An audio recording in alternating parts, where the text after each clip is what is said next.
now my great pleasure to introduce to you our keynote speaker, Mr. Brendan Murray. Brendan is an alumnus of Monash University and Executive Principal and founder of Parkville College, a Victorian government school established to provide quality education for young people detained in custody. Prior to Brendan's current position of employment, he was a senior policy advisor for the Department of Education, where he provided strategic advice for engaging children who have been disengaged from education across Victoria. In 2007, Brendan co-founded the Pavilion School. The school catered for marginalised youth in the northern suburbs of Melbourne.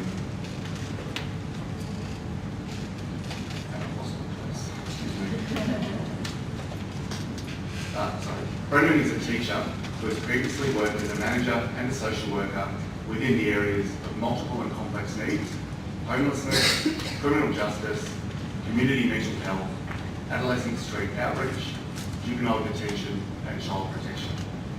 He has won several awards, including the Victorian Education Excellence Award in 2009 for the Victorian Outstanding Secondary Teacher.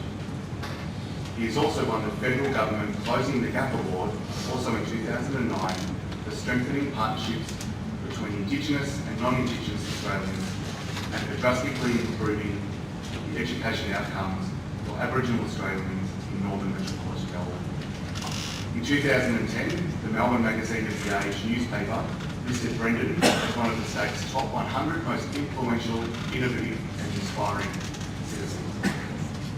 Brendan was recognised in 2014 as a distinguished alumni by Monash University. We're very lucky to have Brendan here with us today, and without further ado, I'll ask him to start.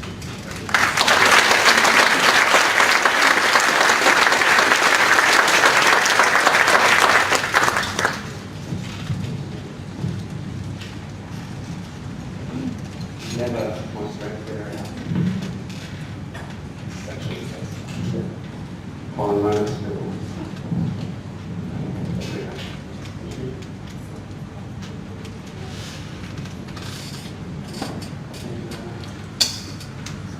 Hello, hopefully everyone can hear me there. Yes. My name is Brendan Murray, and I would like to start by saying thank you very much for having me here today. It is a great privilege to be asked to come and to be the keynote speaker. And I must say that I am incredibly inspired and do inspired with the best talk then, and I hope I can maintain that level of enthusiasm. I'm used to working in prison, so I generally drop the time for a little bit of low stimulus. I'm going to try and find somewhere in between. Have a picture of myself up there. It's very difficult for me to come up with an opening slide, and the word narcissist was really at the forefront of my mind. But what I wanted to show you was a classroom. Very hard for me to take photos within juvenile justice, within a custody setting, obviously. So this is a photo from a newspaper. But I thought I'd start with who I am and give you a little bit of my context, because I've got quite a bit of time up here today. I'm going to start by saying that I'm very proud to be at Monash and to have come through Monash University. I didn't really have a great experience with school. I had no interest in school actually. I grew up in Collingwood, and school really just wasn't on my radar. I wanted to be a footballer.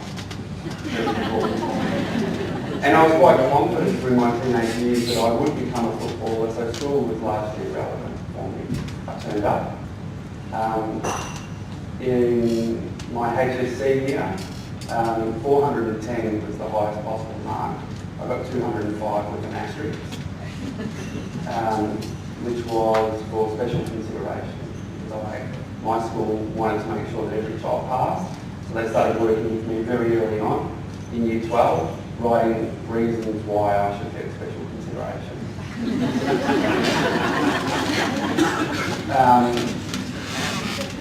I'm the first, I can say, man in history of my family to go to university. My sister beat me by 3 years going to university, otherwise I would claim that I'm the first person in my family to ever make it to tertiary education. I'm the highest qualified in my family, masters. So it is something for me. I don't go to school reunions.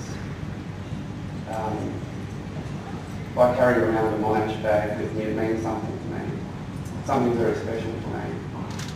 When I started at the building school, I had been in the US, and I went to a couple of the charter schools and in Harlem you might be familiar with, some of the endeavours that were going on in New York City at that time to transform communities. And so they named their different halls or different schools after universities, and they had a lot of positive affirmation on the walls. So I made a decision that all of my classes from that moment on called Monash. Other teachers then within my school at the Pavilion, wherever they went to university, it was the Trove class, it was an Melbourne class.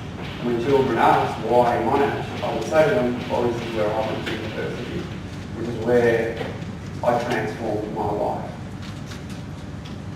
So, as you can imagine, while I stand here with great pride, as someone who has come through Monash, I love education, and I'm very, very passionate about teaching and learning. And even more so, the impact that teaching and learning can have on particularly students that are disadvantaged or have not had so many opportunities in life. I think that extends now. I've just built an interest in teaching and learning. And my mind starts to tick over straight away. I'm incredibly enthused about the idea of university and the academy that was just spoken about, to be elite educators, continuing improvement in practice. For me, that's very exciting professional endeavour. Anyway, we'll move on to Parkville College as a starting point. You see that classroom there? What I would hope that you see is a classroom that you would want your child to be within. Sure, not a prison, but that classroom would not be too dissimilar from what you would want. A teacher by the side of children, not standing up front at their level. That's what I would want to do at childhood. Assisting children, there's some reciprocal learning going on there. It's a really good classroom. What I would like to say to you as well is that at this moment in Victoria we have 318 people detained, young people detained in custody in secure settings today. They are all right now engaged in education, in classrooms where you would want to send your children. I'm very proud of that. What I'm going to say to you is that this is almost too difficult to believe. But in 2010 there was an ombudsman report tabled in Parliament, and it looked into the conditions of care for children at the Melbourne Youth Justice Centre in Parkville. The damning report stating there were quotes like extreme human rights violations occurring within Melbourne.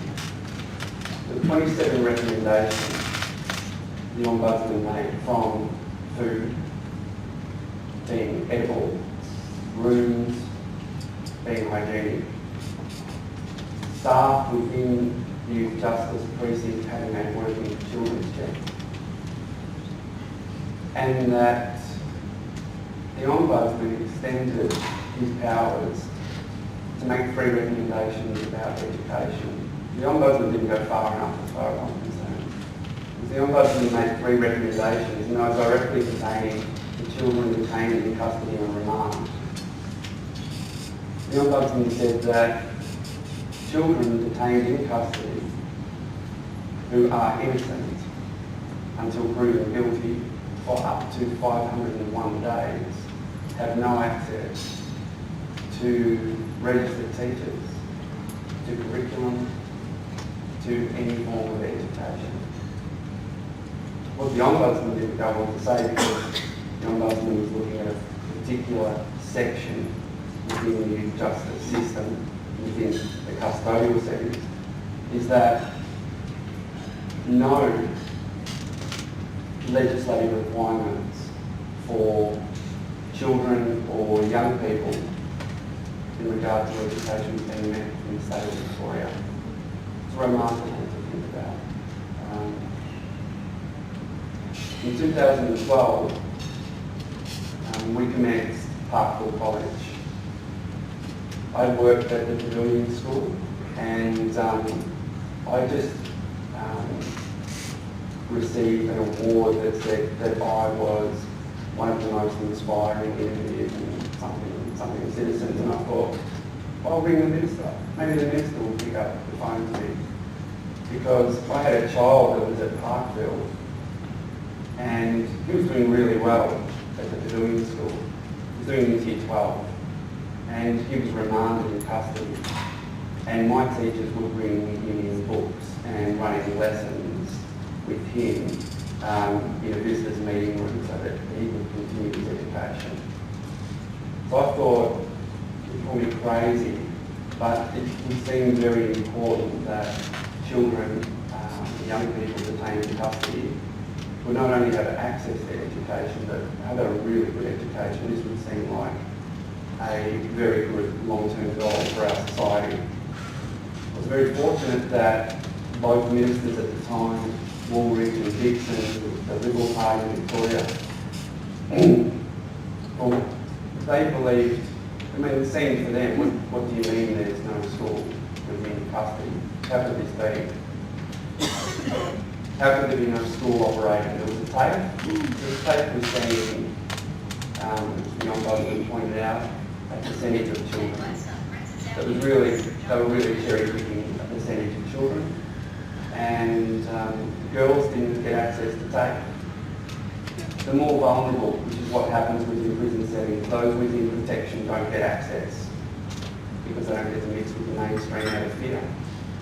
So the mainstream get to pick the courses, the big kids, the biggest baddest get to go if they want, and they monopolise that. That was happening within custody. So the minister said, away we go. Of course we would do this. Why wouldn't we have a Victorian government school for these children? What I did was make a pitch to them and a pledge, a promise that in our first year we would not go to Melbourne High and McRobertson Girls School as our select state school. In every possible indicator except for university entrance. I've got the same laugh. I'm going to show you some data. Because we knock them over with these. Seems like such an outrageous ambition to have. But I know how data is collected and I know how schools can operate. I thought to myself, well, I've worked in the community with children who are drug affected, who are homeless, who are in acute crisis, who we battle to get in, who we need to feed before we start class. And I thought to myself, if we have the captive audience who may be getting some support, being treated, have slept the full night, have some stability in their lives, then anything is possible. It comes down to how we operate as educators then. So that's the challenge we took on. This year, I would like to let you know that my school know that I was coming here to talk. And we've made a pledge to ourselves this year that we will top the state in every indicator of Department of Education data, except for university entrance. But we'll get there one day.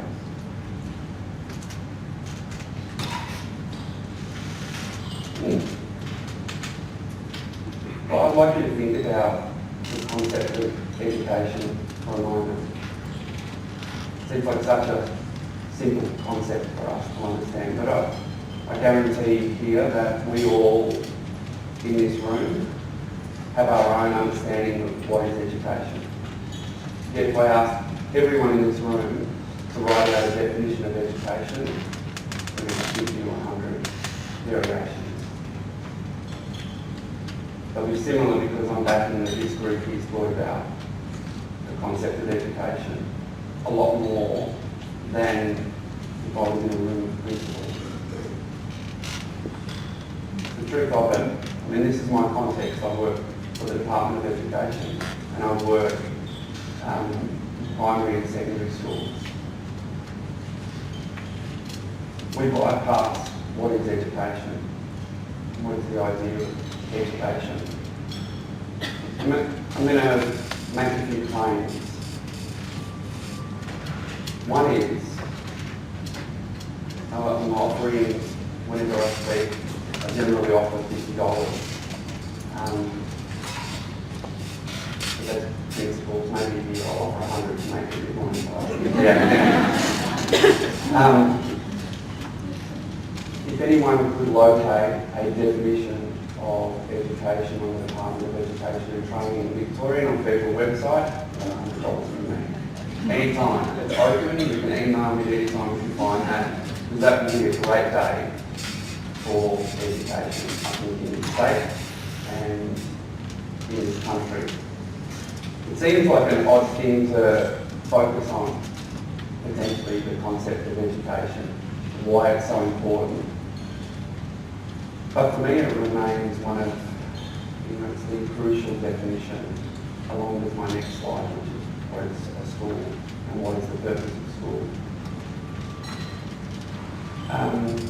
Embarrassingly, for me, representing my own education department, which, by the way, I really care about. And so, while I'm, sort of making light of this, the fact that we're going to have a shared definition of what is education, I really hope that we will work towards that very soon.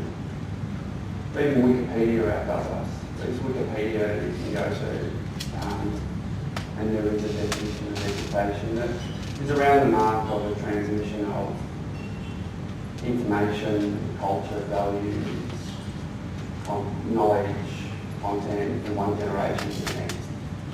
Pretty simple, but it's a definition. There's an academic in the States, Philip Jackson, who writes that education is a transmission of culture, a social process where culture is transmitted and that it's for the benefit, the building of character and the enhancement of the society. Not bad, he also says I'm still working on it and rip it up, and what you should do as an educator is continue to build on that definition. I'm going to get to why this is so important for me, what is the concept of education in a couple of slides. It astounds me that in almost 100 years ago, the American philosopher educationalist John Dewey wrote Democracy in Education, a seminal text for educators, with a focus on what is education. We moved a long way from what his thinkers were in 1916. Would you believe also, I'll have a look at the Gonski Review because it's quite topical at the moment, put forward a massive amount of money as a nation into the Gonski Review in how to make a more equitable society, to improve our education outcomes for all children, to compete in the great PISA schools around the world. Deep within that research, Gonski has one paragraph that states if we really wanted to do this well, we should actually look at what education is. But that would take a lot of research. And that was not within the terms of reference. That's amazing, isn't it?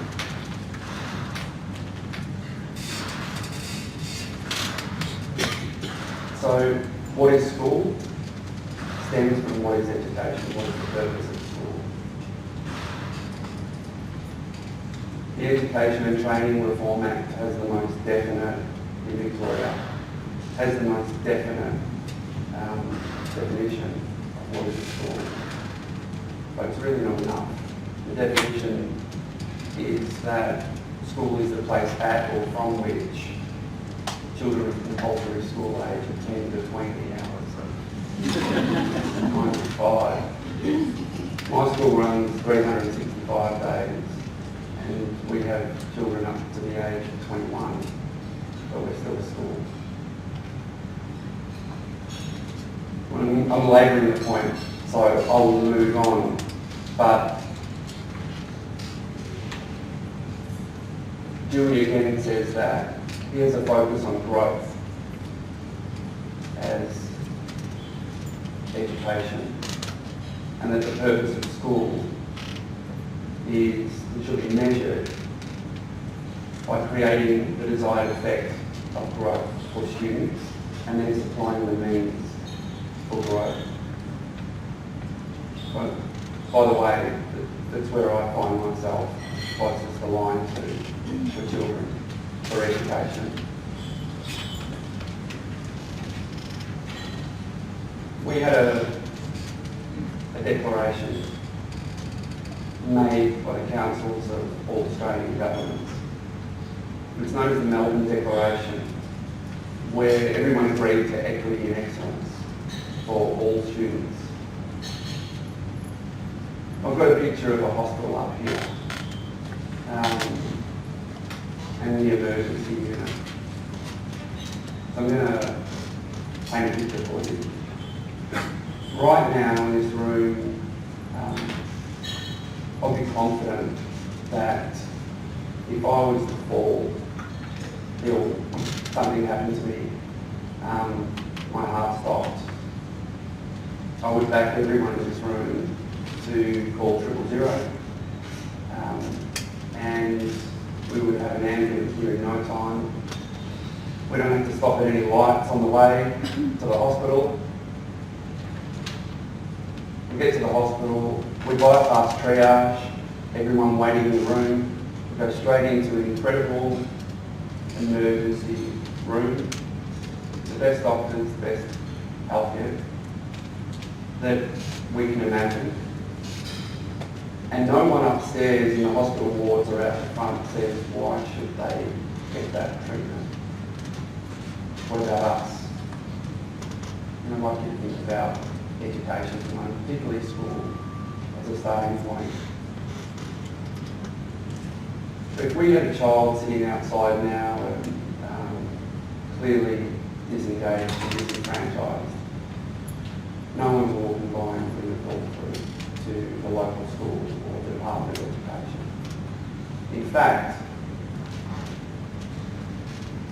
even if you did that, it's most likely that the principal will tell you that the school's full, that they don't want to set them up to fail, to get them in, getting something else. Even though under the Education and Training Reform Act it says every child has a position of designated neighbourhood at school, schools do their very best to exclude so many children. Well, I'm amazed at this, that we are engaged with our education system. It is very, very much accepted that it is okay to exclude children of compulsory school age from education. It still exists today. 3 years ago, the Department of Education released a student engagement framework. Let's link this to your pre-class sort of idea of engaging children, getting them ready before they come to school. There's some great things written in that document. I counted the pages. Exactly 25% of the document at the end prescribes the appropriate process for suspension and expulsion for a principal to follow. And that is all that still exists, the student engagement framework. This is what I really like, is the idea of inclusion. If I have a group of children, which I happen to have, who have been excluded and display antisocial behaviours quite regularly, the best thing I can do is say under no circumstances will you be excluded from class. This school, we will not expel you, we will not suspend you, and I'll give you my word on that. It's incredibly confronting for a child.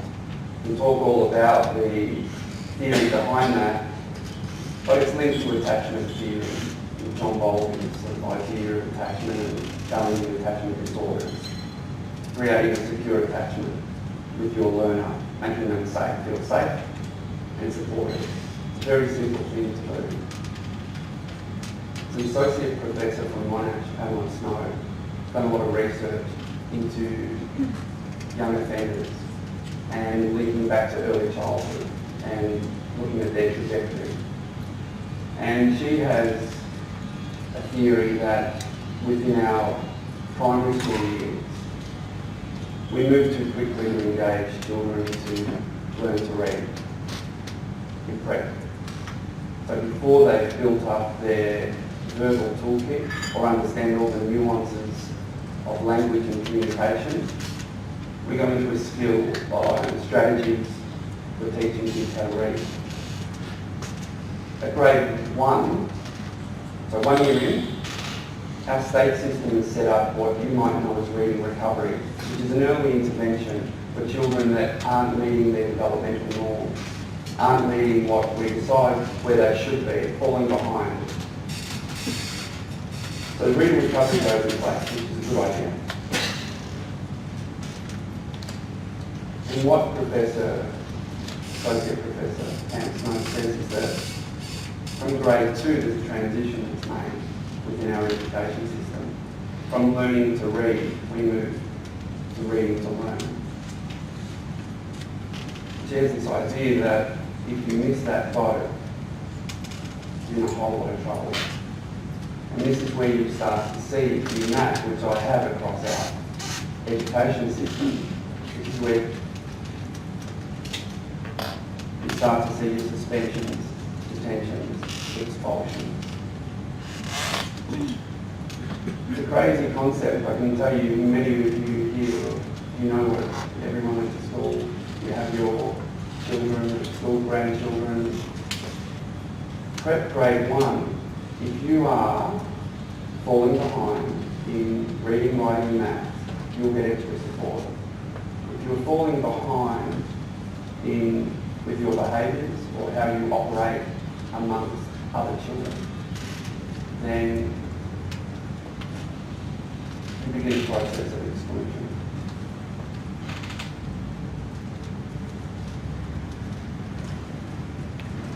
A professor at MU called Roger Slade, who runs the Victoria Institute, he's really interested in inclusion. He wrote a book called The Irregular School. He starts to question why it is, as a society, why is it that children with disabilities are moved into other schools? Why do they attend special schools? We never really think about this, but it's just straight away you think, oh, because they've got better resources there, or the teachers are more adequately equipped, or they've been trained in a particular way. But we've made a decision to segregate groups. For what purpose, I don't know. But I don't think it's better for my students currently at Parkville, all who register on some disability scales, to be segregated put into alternative schools, different special schools, excluded from school. I don't think it's better for them. I don't think it's better for kids in mainstream. I don't think it's ultimately better for our society. Yet we do that. Anyway, I think it's that we don't consider enough what is the purpose of education, what is the purpose of schooling. When I started with education, I had worked in social work, in youth work, and I had worked with children coming out of custody and living with them during this role period in what's called residential care. That's when I made a decision that I wanted to be an educator, because I felt like it was a bit of a band-aid approach. We're in a whole lot of trouble. We need massive transformation here.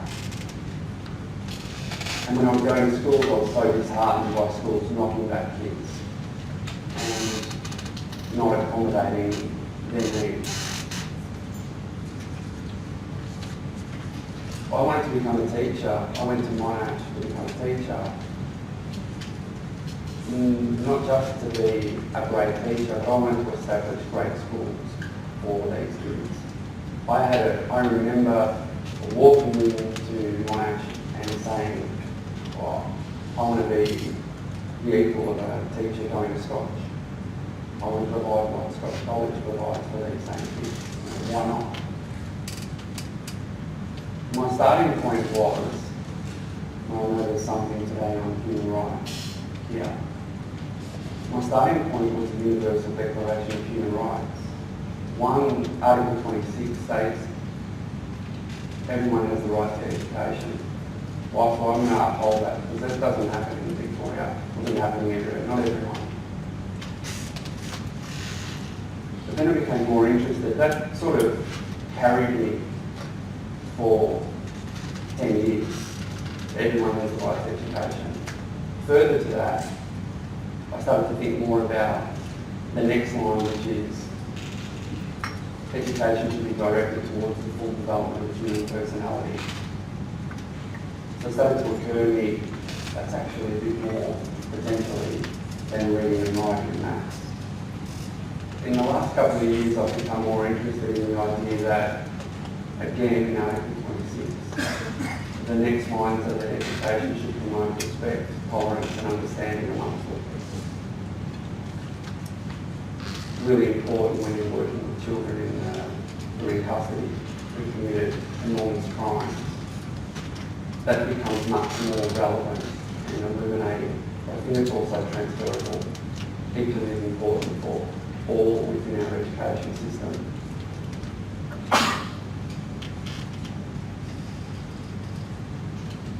And we get to growth. So I'm very interested in growth, development, and the measurement of that growth, the impact that we have as educators on that growth. So Dewey said that education is growth. Well, he said a lot of stuff that were really hard to understand. I keep reading and thinking I'll get there one day. But let's say it's about education around the mark of development. And that the school plays a critical role in education that motivates the learners to be involved in their growth and development and supplies the means for it. I link that to the Universal Declaration of Human Rights in that it's not, we don't compartmentalise. We shouldn't. We do within most education areas. I'm very interested in the development of the whole child. Children being able to, we practice shaking hands at school. There's this movie, a Woody Allen movie called Zelig, I really like. And it's about 1973, and it's about this guy who's not really comfortable with himself. So he physically transforms and becomes someone else around others. So if he's in a room of academics, he starts pretending he's an academic or looks like an academic. goes into hospital, same sort of stuff. And they try to get him to be himself. That's what the aim of the movie is, that they'll be your own person. So he undergoes all the psychotherapy, and some doctors come out to see how he's doing in these famous sort of white room sessions. And they come out to see him, and the doctor remarks, "It's a beautiful day, don't you think?" I'd say it's a little bit overcast, it's not exactly beautiful. And the doctor says, "Well, I would say it's beautiful because of this, this reason, that." And Zelig defends his position so vigorously that he hits him with a shovel because he's not willing to compromise himself and his views. If I go around to the children now, we taught them how to shake hands. Our biggest problem for security in the prison now is that it operates like a Swiss train timetable. There's cameras in every room, and there's a control room in the middle with a SWAT team. And units can't mix. A period protection unit, depending on what crime you've committed, it's your turn to go to the PE hall, so they move. And as soon as they hit the PE room, then it's Barnet boys under 15 off to the science lab. Our biggest problem with security now is that the children have learned and they like to stop and shake hands and welcome and greet any person. Gardener, teachers, they're over the top because they're being drilled into this. Our teachers as well quite like it because our professional development in 2012 was how to meet and greet kids. We practice shaking hands. But it sounds like a simple thing, but there's also prison handshaking and there's also, it's a lot involved. But our teachers, everyone lines up. You know, the kids come in, they file in. Our teachers shake their hand and thank them for coming. Every class. Good to see you. I was hoping you'd come today. It's a better day when you're here. They're displaying unconditional positive regard. The kids will sometimes say, I apologise in advance for swearing, and say what the kids would say. Well, how's fucking coming here? I'm in prison.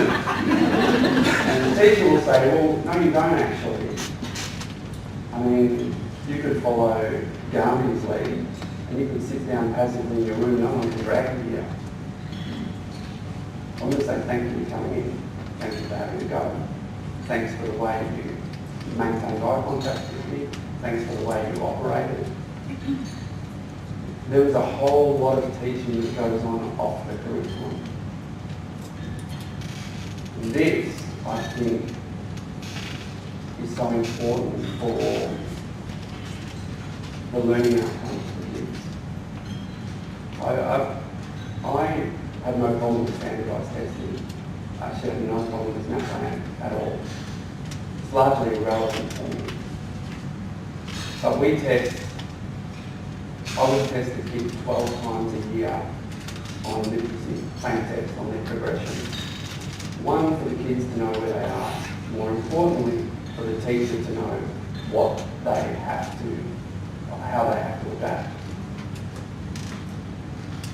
There's one thing that Rebecca Evans brought up before that suggested that your formative assessment is so critical so that students know where they are. I would take it even further to say it's so important for you to know as educators what it is that you're teaching successfully and what it is you need to adapt to.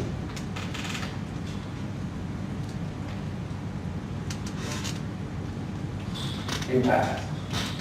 This makes me feel really good. Guess what? The yellow bus. Raise the median in the state secondary school. Red and blue, I had to deliberately try to take off the slide because they're two of the 4 select schools in Victoria. And we focus heavily on professional learning. We create a fever within our school for staff improvement. So for us to be the best, we film our classes. We don't film the kids, we film the teacher. We have conferencing, teacher coaching. It's quite rigorous. but it's outside of line management. So it's your own ongoing PD. You have your personal coach to improve your practice.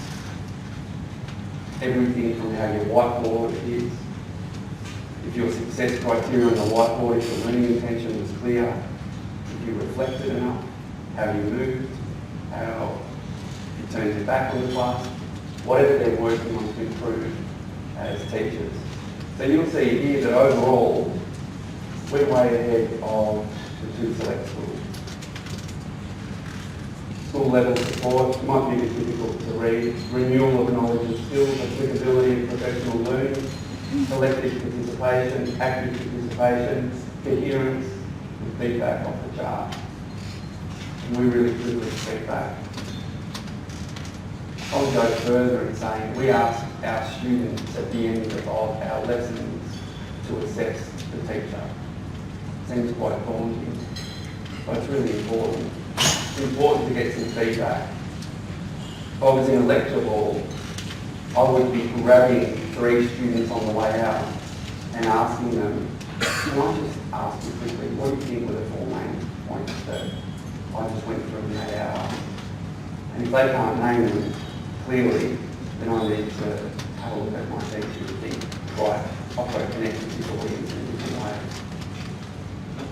The feedback loop is critical. If you want to do some reading on feedback at school level, tertiary, I imagine it's relevant for you. But in the school education area, we happen to be in the era of Tom Hattie, who is the darling from Melbourne, who looks at feedback largely and positive effect outcomes for students, how they can be improved. So we target staff in professional development. We're pushing our staff to be the best in the state. Last year we had the Victorian Secondary Teacher of the Year. It was awarded to us. It was incredibly rewarding because that teacher was the lead teacher who oversaw remand. So 4 years before that, the Ombudsman had written how outrageous it was that no children in remand in Victoria were receiving education. 4 years later, we could say not only are they receiving education, but they're being led by the outstanding secondary teacher in Victoria, not decided upon by me, by the way.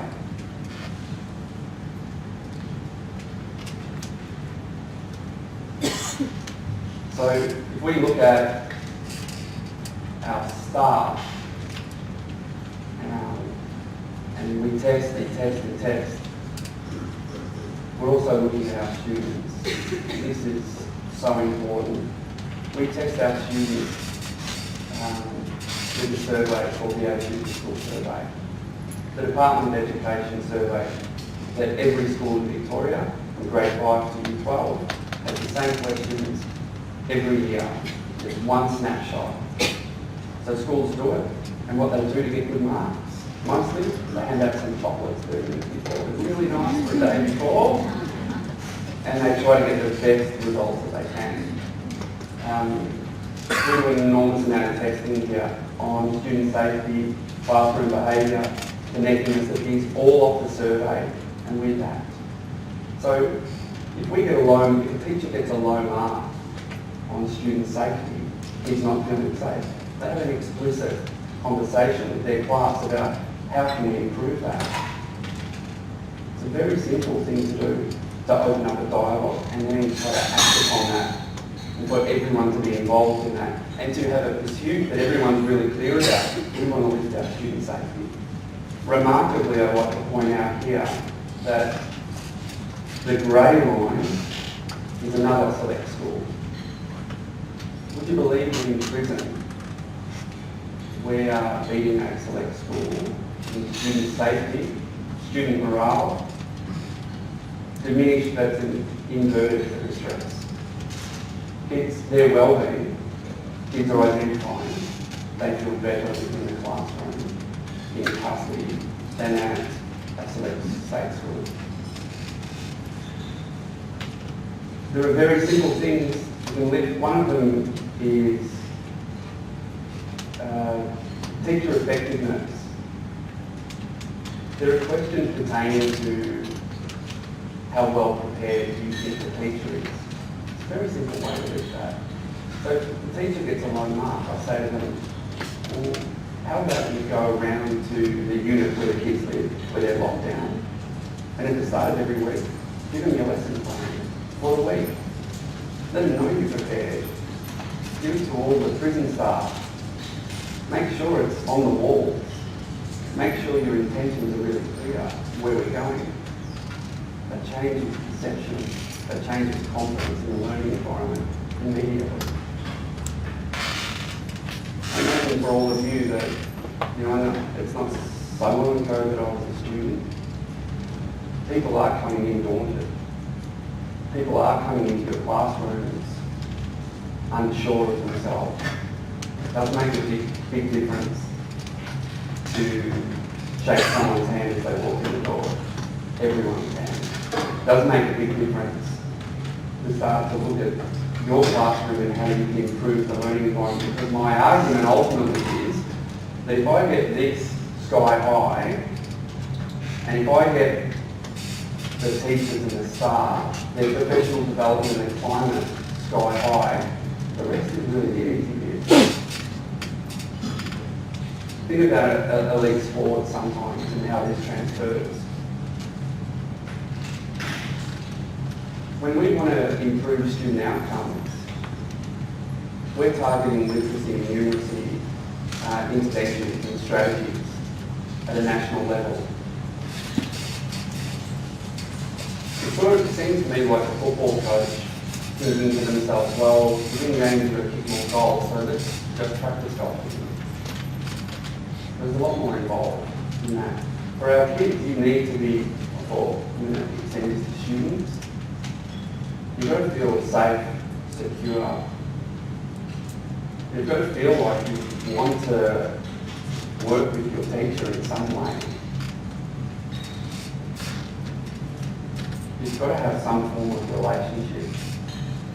If it's all down to the student and they're bright, they won't go as far. They won't reach their full potential unless they have the motivation and support and confidence in the educator.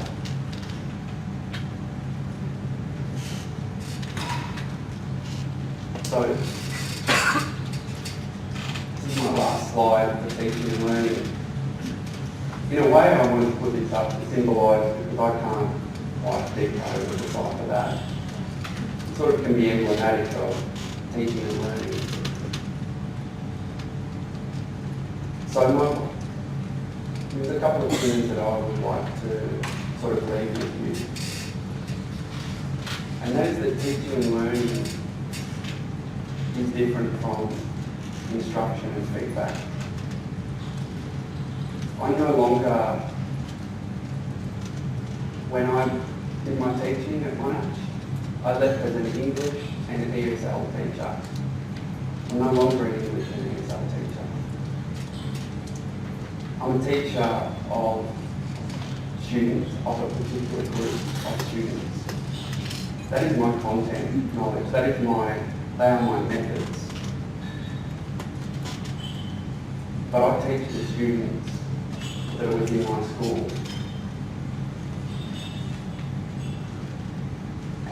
And I'd like to leave you with this, that sometimes, in pursuing greatness, improving student outcomes, it is a very, very complex world. How do we get there? Sometimes it's the simplest of things, of coming back to remembering what your purpose is, setting yourself some goals, having high expectations of your group as a professional workforce. And to be explicit with students, I have no fear in saying to a group of students when they walk in, and they come out of a remand walk that have come off the street, and they're still coming off methamphetamines. Guys, I know school hasn't worked out for you today, but my aim for today is that we run the best class that you've ever been a part of. And that, just as an added aside, we run a class that would be superior to any class operating at Geelong Grammar at the moment. And why not? It is achievable. My experience tells me that this is very achievable.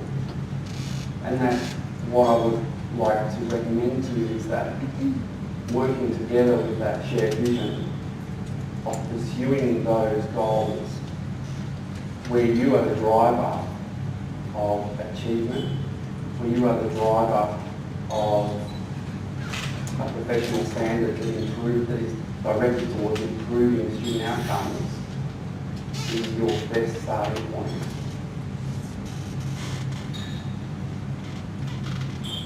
I hope you have a wonderful day today. I think it's a terrific event for people to come together and start really reflecting upon teaching and learning. And I really hope that the Academy and where you work together as a workforce really does make this the university where your students want to be. There's no reason that can't be the case. So I'd like to wish you all the best. Thank you.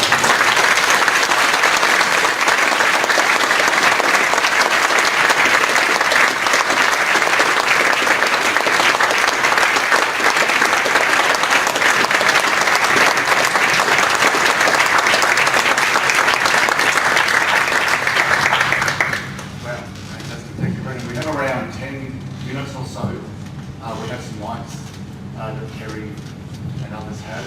So show of hands if anyone has any questions.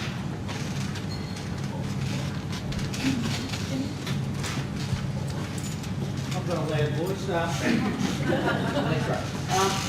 there at the stage when you come in to bring them into your classroom, I'm interested in the behaviour aspects of as they come in, there are different stages. No doubt you've had other students there for a while, and they may be disruptive, or they are, I gather, and the controlling of the behaviour aspects to get down to let's make this really great class procedure and experience for them.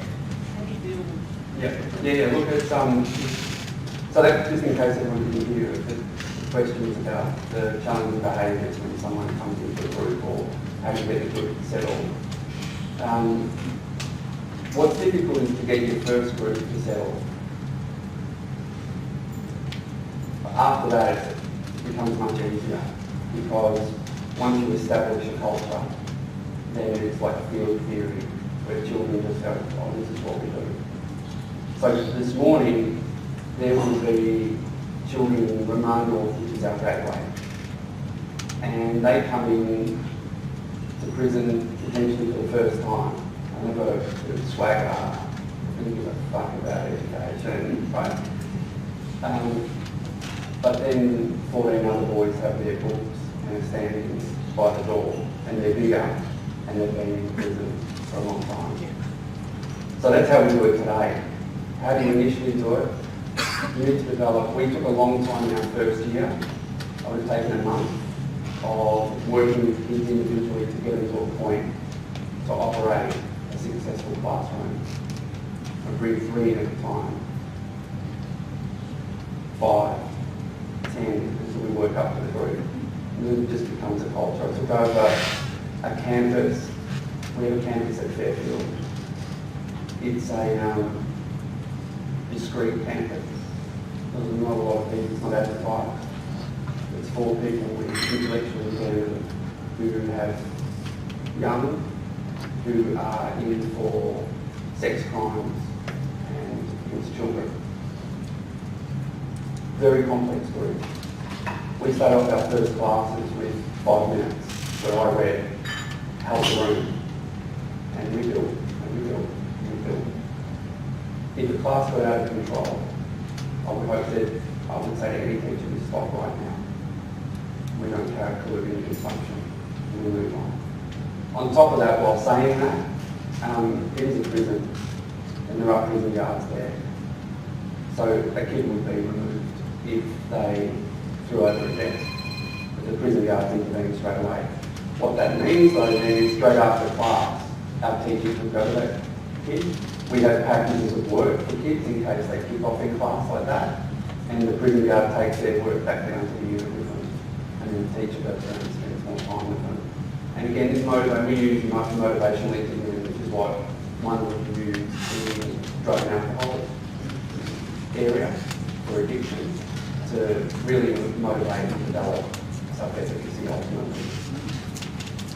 It's never ending, it's never easy, I would say. My question is about the exclusion thing, because I'm actually saying this with my iPad network and speaking on autism hat on. You were saying about exclusion and sometimes the exclusion is because of behaviour. About 1% of Australians are diagnosed with autistic spectrum disorder, including Asperger's. And there's a fair few people I know who have been excluded or suspended because of their behaviour, not understanding of how school works or getting bullied and retaliated. So how do you think we can be more inclusive of such a growing number of people with ASD? It's a great question. Our percentages are enormous within prison. The children not actually understanding what they've done. They have an idea, but they don't actually understand the ramifications. One of the great moves within the criminal justice system, within the children's court, is a conferencing, a mediation, so that the kid doesn't just stand up and say guilty, not guilty and go off, but they actually have to face the victim and talk through what happened and the effects. It's only been a couple of kids in the state in the last couple of years that have been able to do that, and it was shattering for them. I saw a kid go through the process. He had no idea that his assault on someone could affect him, that family so badly.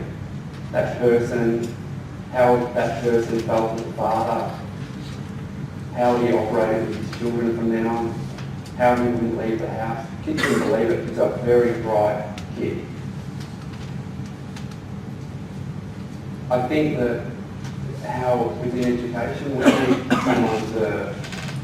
we need some champions up top to sort of fight for it and say we're not going to exclude. Because my argument is that if a kid, I had my grade 1 girl, she hit a girl with a lunchbox. And I got called into the school and they'd taken her to the principal. Worst thing is that my kid said, "What are you going to do, send me to prison?" My dad said. "What are you going to do? Clean there." Probably wanted to spend more time with me, honestly. But there was no talk about the ramifications of what actually, we just got in trouble. It's an important thing. I think you've got to make a commitment. Our education system has to make a commitment to include. Finland topped, it routinely sort of tops top 5 in PISA. And they do have a statement in their Comprehensive Education Act that says no child in Finland will be definitively excluded from any school. I like that. There is a process where the kid is excluded, which is going to happen. Sometimes that school's not right for that kid. Something's not working there. But it's the job of the school and the Department of Education to find them somewhere where they're happy and safe and learn. That's where we break down. I think we've just got to make a decision that no one is better off if we exclude a kid. If a kid in my child's class in primary school hurts someone, my child's not better off if that kid leaves. My child's better off if she learns as a group, this is how we work through it together. This is how we can overcome this as a community. When I worked in adult prisons, I worked with men who were recidivist offenders, recidivist homeless, very complex.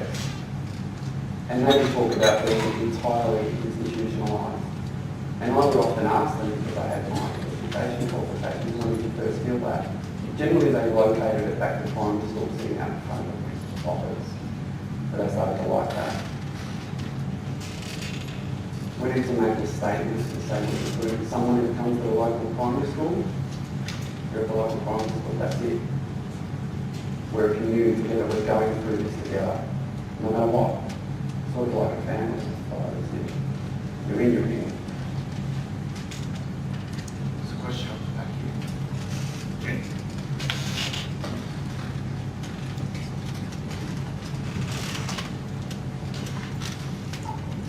I have to say how much I was just mesmerised, as with everybody by the presentation today.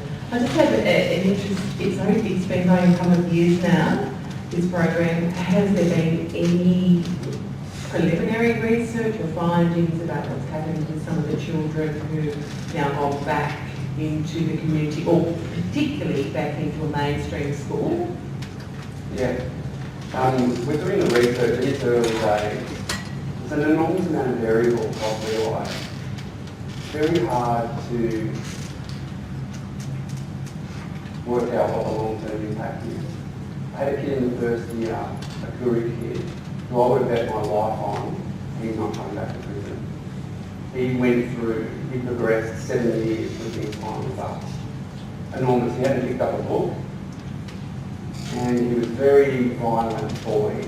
He loved reading, so much so that as a result of deaths in custody findings, a lot of the Koori kids go into a double room cell.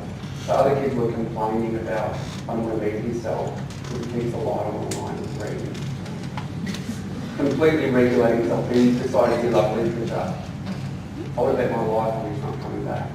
But when he got out, said goodbye to his parole, took hands, sister was there to pick him up, and boyfriend. I saw him walk down to the park together. They smoked their first joint, just to celebrate, just a few days. Then he's on the methamphetamine bed up, and he's been back 4 times now. Well, I can tell you this, that at Malmesbury is a good example of 18 to 21-year-olds we have. And we have a dual track system. So kids that are in for serious crime can still go to Malmesbury if the youth parole board deems that they're ripe for rehabilitation or particularly vulnerable. Gives them an opportunity rather than going to the mainstream prison and develop within a prison culture. So I had a few kids that had gone to really nice grammar schools around here that were in for cultural driving. But it happens. A couple too many drinks, someone was killed.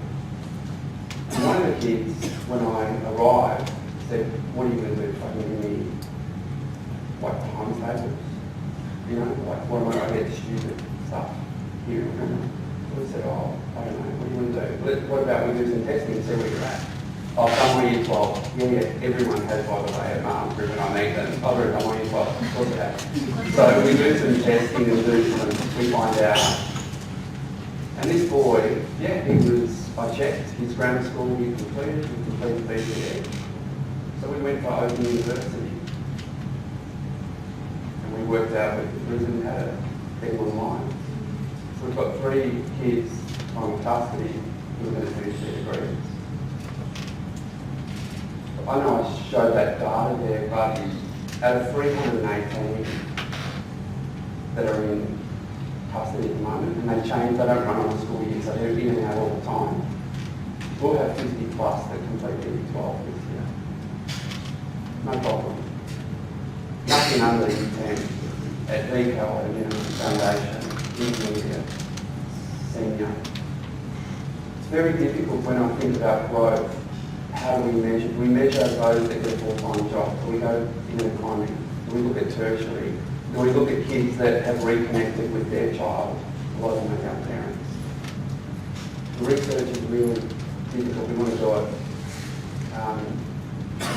I think about one of the great things we're doing at the moment is we have a Koori cultural education program for kids in custody. So every Monday, the prison now sends to us, and we have Jim Bird, an incredible elder who set up the Koori Heritage Trust and Victorian Aboriginal Legal Service. He runs the education for kids. He's the senior advisor. The community comes in to run the education. One of the best things we do now is that when a kid leaves at parole time, the head of the parole board asks, For accuracy, what's your cultural connection? We have designated cultural elders in every area that connect and bring back into the community. To me, that's an incredible outcome. The short answer is we're a bit early and we've been growing, but we need to do that very soon because we need to measure our impact. We have time for one more brief question. And